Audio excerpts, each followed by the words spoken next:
राम नाम ही आधार है जीवन को पार लगाने का और राम नाम के बिना कुछ भी नहीं। हमारे शहर में राम कथा का एक महासागर उमड़ पड़ा है। राम कथा शुरू हो चुकी है कल से खुशी पार्क के दशहरा मैदान में और राम कथा कहने के लिए यहाँ पर पहुँचे हुए हैं बापू श्री चिन्मयानंद जी। चिन्मयानंद जी का नाम हमें बताने की ज़रूरत नहीं कि वो कितने प्रसिद्ध हैं या उनकी कथा को सुनने के लिए हज़ारों लाखों जो श्रद्धालु हैं उमड़ पड़ते हैं, लेकिन हमारे शहर में आज पहुँचे हुए हैं तो हम खुद को सौभाग्यशाली मानते हैं कि हम आज उनसे मुखातिब हो रहे हैं। केपी न्यूज़ के माध्यम से मैं आप सभी का स्वागत करती हूँ, बापू जी का स्वागत करती हूँ। बापू जी आपको प्रणाम है हमारी टीम का। श्री राम का नाम यही एक आधार है और आपकी कथा का सार भी यही होता है कि राम नाम के बिना कुछ भी नहीं है। भागवत कथा आप कहते हैं, गीता जी का आप सार सुनाते हैं। जीवन में आध्यात्म और धर्म को हम किस तरीके से इस आधुनिक युग में साथ में लेके चल सकते हैं? बहुत अच्छा प्रश्न उठाया है। आपके चैनल के सभी दर्शकों को मेरा जय श्री राम, जय श्री कृष्ण। इस वक्त राम कथा की गंगा जो यहाँ प्रवाहित हो रही है उसके माध्यम से भी केवल उद्देश्य यही है कि समाज में जन जागृति आए। आध्यात्म हमारे मन को शांत करता है। दुनिया के तमाम भौतिक सुखों से तन प्रसन्न जरूर हो सकता है लेकिन मन नहीं। मन की प्रसन्नता के लिए जरूरी है आध्यात्म, और आध्यात्म की शुरुआत होती है सत्संग से और शास्त्रों से। तो वर्तमान परिप्रेक्ष्य में मैं देखता हूँ कि जिस तरह से युवाओं में धैर्य की कमी है और एक मनोबल की कमी कहीं न कहीं उनके भीतर दिखाई देती है, तो उसका कारण सिर्फ यही है कि अध्यात्म से दूर हो जाना। इसलिए युवा जगत को खासकर मैं प्रार्थना करता रहता हूँ कि अपने शास्त्रों से, सत्संग से दूर ना हो। आजकल के बहुत सारे युवा वर्ग गूगल पे सर्च करके अधूरा ज्ञान प्राप्त करके वो कई बार भीतर से उदास भी रहते हैं, क्योंकि पूर्ण ज्ञान जब तक प्राप्त न हो तब तक हमारे भीतर प्रसन्नता नहीं आती है। तो पूर्ण ज्ञान के लिए जरूरी है सत्संग, महापुरुषों के चरणों में बैठना और शास्त्रों का आधार। यही आध्यात्म और यही धर्म है जो हमको सत्य और असत्य का ज्ञान कराता है। बहुत अच्छी बात कही आपने। धर्म, सत्य और असत्य की बात है। अब हम बात करते हैं देश प्रेम की। देश में राजनीतिक माहौल बहुत अलग अलग तरीके का चलता है। अगर हम हिंदू या सनातन धर्म की बात करें तो हमें एक पार्टी से जोड़ दिया जाता है। तो देश प्रेम और धर्म इसे साथ में लेकर चलना कितना कठिन होता है? कोई भी कठिनाई नहीं है। धर्म ही यही शिक्षा देता है कि राष्ट्र का प्रेम सर्वोपरि है। जहाँ पर राष्ट्र की बात आती है वहाँ सभी को सारी वैमनस्यता छोड़ करके, सारी विचारधाराओं को छोड़ करके एकजुट हो जाना चाहिए, क्योंकि राष्ट्र ही नहीं होगा तो धर्म का पालन करने वाला भी कौन बचेगा और धर्म भी कहाँ से बचेगा।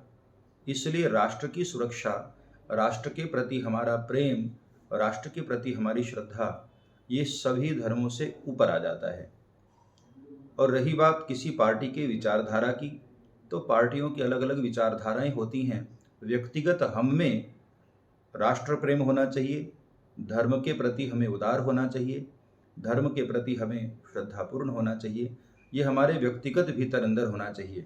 हम किसी भी पार्टी से जुड़ते हैं वो हमारी अपनी इच्छा है, अपनी स्वेच्छा है, लेकिन राष्ट्र और धर्म के प्रति प्रेम ये हमारा व्यक्तिगत निर्णय होना चाहिए, और इसी में राष्ट्र की और सभी की भलाई। कल की कथा में आपने कहा था कि रामायण जी समाज का दर्पण है और हमें चरित्र से वो अवगत कराता है। तो आज की जनरेशन जो है, यूथ, हम देखते हैं कि धर्म के प्रति उनका झुकाव होता तो है, लेकिन मंगलवार को मत्था टेकने चले गए मंदिर या कुछ ऐसे दिन विशेष रहा तो उनका धर्म अंदर से जागता है, लेकिन बाकी के साल के वो बाकी दिन वो बिल्कुल थोड़ा सा धर्म से दूर हो जाते हैं। तो उनके लिए क्या संदेश देना चाहेंगे? बहुत अच्छी बात आपने कही। देखिए, धर्म सीजनल नहीं होना चाहिए, भक्ति सीजनल नहीं होनी चाहिए। सभी को पता है कि श्रावण आते ही भोलेनाथ के बहुत सारे भक्त प्रकट हो जाते हैं, और श्रावण गया तो वो भोले बाबा की भक्ति भी चली जाती है। नवरात्रि आई तो माता जी के बहुत सारे भक्त उत्पन्न हो जाते हैं, और नवरात्रि गई तो उनकी श्रद्धा, उनकी भक्ति भी विराम ले लेती है। ये एक अधूरा पक्ष है हमारा।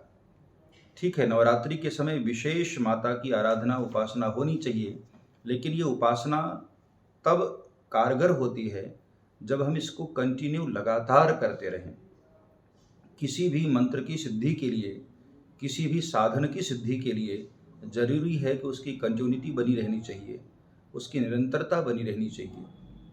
तो ऐसे जो युवा वर्ग हैं जो केवल मंगलवार और केवल शनिवार और केवल गुरुवार को जाते हैं, मैं ऐसे लोगों से कहना चाहूँगा कि आप ठीक है, शुरुआत के लिए, शुरुआती रुझान के लिए ज़रूरी है कि मंगलवार से हम जाना शुरू करें, लेकिन धीरे धीरे वह मंगलवार हमारा बढ़ना चाहिए।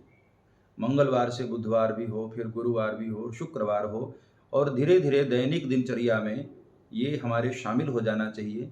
और नित्य प्रति यदि हम ध्यान करते हैं, तब जा कर के हमारे भीतर एक पॉजिटिविटी आती है, हमारे भीतर एक ऊर्जा आती है, और हम सिद्धि की ओर, लक्ष्य की ओर आगे बढ़ पाते हैं। जो कि आपकी संस्था है और समाज सेवा, आप काफ़ी लंबे समय से इसमें आप करते आ रहे हैं, बेटियों की शादी हो या पढ़ाई हो। अभी वर्तमान में आपकी नई क्या योजना है कि आपके अपने ट्रस्ट के जरिए पढ़ाई और विवाह, कन्या विवाह के अलावा और आप लोग नई क्या योजनाओं पे काम कर रहे हैं अभी? मैंने 2009 से इस ट्रस्ट की, रजिस्टर्ड ट्रस्ट की हमने शुरुआत की। उसके पहले तो हम लोग सेवा के इसी तरह से कार्य करते थे, कहीं भी सुदूर पहाड़ियों पर जाना और वहाँ गरीबों को, वहाँ बच्चों को जो भी आवश्यकता होती थी मैं उनको प्रदान करता था। लेकिन 2009 से लगातार हम लोग ट्रस्ट के माध्यम से अलग अलग सेवा के कार्य करते हैं। चाहे वो भारत में आई हुई कोई प्राकृतिक आपदा हो, उसमें भी हम लोग बढ़ चढ़ कर के हिस्सा लेते हैं। महाकुंभ मेले का उत्सव जब भी जहाँ कहीं भी भारतवर्ष में होता है, हम लोग अपने ट्रस्ट का कैंप लगा करके वहाँ बहुत सारे सेवा के कार्य आयोजन करते हैं।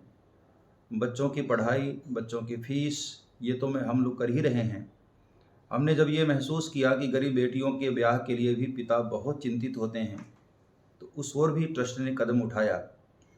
अब आगामी हमारी योजना ये है, हम लोग ये प्रयास कर रहे हैं कि बहुत जल्द बूढ़ी माताओं के लिए, जिस तरह से आज पाश्चात्य संस्कृति हमारे ऊपर हावी हो रही है और बच्चे अपने माता पिता से दूर हो रहे हैं, अथवा तो जो बच्चे बाहर कमाने के लिए चले जाते हैं, उनके माता पिता उदास और घर में अकेले रहते हैं, कोई सेवा करने वाला नहीं, ऐसी माताओं के लिए, ऐसे वृद्ध बुजुर्ग जनों के लिए एक वृद्धाश्रम कहना तो हमारे लिए अच्छा नहीं होता है, मैं उसको अच्छा शब्द नहीं मानता हूँ। मैं उसको वानप्रस्थ आश्रम की भूमिका में देखता हूँ कि एक अच्छा वानप्रस्थ खोला जाए वृंदावन में या हरिद्वार में। उस ओर भी हम लोग कदम बढ़ा रहे हैं और वो हमारी योजना आगे बढ़ रही है। आपने बहुत अच्छी बात कही कि हम अपने माता पिता को भूल जाते हैं। बड़े उन्होंने जो हमारे लिए किया, हम उनका शायद वो ऋण कभी नहीं चुका सकते, पर आज की युवा पीढ़ी ही अपने करियर को पहले चुनती है। और आपने जो एक योजना बताई कि वृद्ध माताओं के लिए या जो भी वृद्ध माता पिता हैं उनके लिए आप आश्रम खोलने की योजना बना रहे हैं, राज्य सरकारों को ऐसा क्या करना चाहिए कि जो नैतिक शिक्षा है कि हम अपने माता पिता को, जो आज जनरेशन छोड़ के जा रही है, तो वो चीज़ें वो उनके बचपन से ही मन में आ जाए कि हमारे माता पिता ने जो किया हम उनको ज़िंदगी भर अपने साथ रखेंगे। आपने बहुत अच्छा प्रश्न किया है, मैं इस पर विचार भी कर रहा था। देखिए, एक समय था कि जब स्कूलों में गुरुकुल पद्धति से शिक्षा दी जाती थी। बिल्कुल। ये धीरे धीरे क्या हुआ कि मैकॉले शिक्षा पद्धति आई और अंग्रेजियत की ओर हम लोग आगे बढ़ने लग गए। अच्छी बात है, भाषा का ज्ञान होना चाहिए ही, मैं उसका पक्षधर हूँ, लेकिन शिक्षा की पद्धति वैदिक होनी चाहिए। हमारे भारत की जो संस्कृति है, हमारे भारत के जो संस्कार हैं, वो धीरे धीरे धीरे पश्चिमी शिक्षा पद्धति के कारण वो विलुप्त होने के कगार पर आ गए। जब बच्चों को बचपन से ही धर्म की शिक्षा नहीं मिलेगी, तो आज उनको धर्म सिखाएगा कौन? माता पिता के पास समय नहीं है, एकल परिवार के कारण घर में बुजुर्ग होते नहीं हैं, समाज का वातावरण वैसे भी दूषित हुआ चला जा रहा है, तो बच्चे धर्म की शिक्षा पाएंगे कहाँ से? गूगल पर सभी लोग अपने अपने मतानुसार, अपने अपने बुद्धि के अनुसार शास्त्रों का अर्थ करके उसमें डाल दिए हैं। तो इसमें क्या है कि समाज एक भटकाव की ओर है, एक बड़ी भ्रांति समाज में फैली हुई है। इसलिए मैं राज्य सरकारों को तो यही कहता हूँ, अभी जैसे मैं मोदी साहब की इसलिए बहुत प्रशंसा करता हूँ इस बात के लिए कि उन्होंने वैदिक शिक्षा बोर्ड का गठन किया और उस ओर भी उन्होंने कदम बढ़ाया। बहुत सराहनीय कदम है भारत सरकार की। तो मैं राज्य सरकारों को भी कहूँगा कि वो भी अपने स्कूलों को भारतीय शिक्षा की ओर मोड़ें। विदेशी भाषाओं का ज्ञान हो, वहाँ की वस्तुओं का ज्ञान हो, विषयों का ज्ञान हो, लेकिन संस्कार विशुद्ध भारतीय होना चाहिए। जो ऋषियों के समय में गुरुकुलों में दिया जाता था, आज बच्चों को संडे मंडे रटा तो दिया जाता है, लेकिन उसका अर्थ उनको नहीं पता होता है। लेकिन हमारे गुरुकुली शिक्षा व्यवस्था में रविवार, सोमवार, मंगलवार, बुधवार, इन सभी दिनों के अपने महत्व हुआ करते थे, जो आजकल के बच्चों को, कॉन्वेंट में पढ़ने वाले बच्चों को बिल्कुल नहीं पता होता है।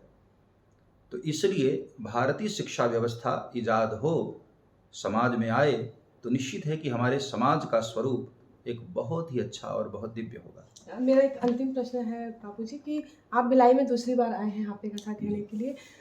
आपको भिलाई से एक मिनी इंडिया है हमारा, यहाँ पे हर जाति धर्म के लोग हैं यहाँ पर। तो आप यहाँ पे भिलाई के लोगों को किस तरीके से पाते कि यहाँ के लोगों में आपने क्या ऐसी चीज़ देखी जो आपको बिल्कुल थोड़ी सी अनोखी लगी?